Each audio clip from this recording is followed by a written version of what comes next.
просто средство общения, но и корень культурного народа, цветок, который может прорасти еще больше. Строки стихотворения Габдуллы Тукая «Родной язык» призывают нас сохранять и уважать свою национальную культуру. Родной язык, святой язык, отца и матери язык, как ты прекрасен! Целый мир в твоем богатстве я постигла. Качая колыбель, тебя мне в песне открывала мать, а сказки бабушки потом я научилась понимать. Родной язык, с тобою смело шла я вдаль. Ты радость возвышал мою, ты просветлял мою печаль. Родной язык, с тобой вдвоем я в первый раз молила Творца. О Боже, мать мою прости, прости меня, прости Отца.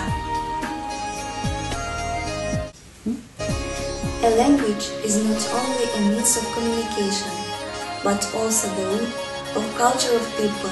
It is a flower that can grow and blossom. The poem teaches us to reserve and respect our national culture.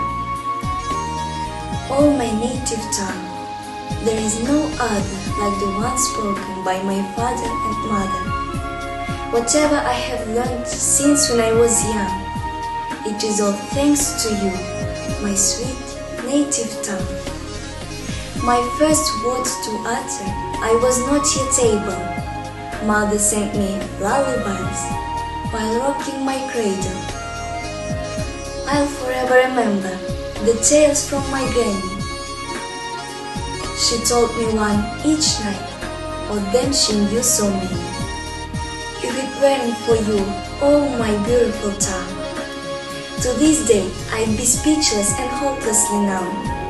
But you are so gracious, together did we grow. You taught me to express my happiness and sorrow. Oh, my native tongue, how could I ever forget that first prayer to Allah which I myself read? Oh, Lord Almighty, in your mercy, please save my poor parents and me. I am your humble slave.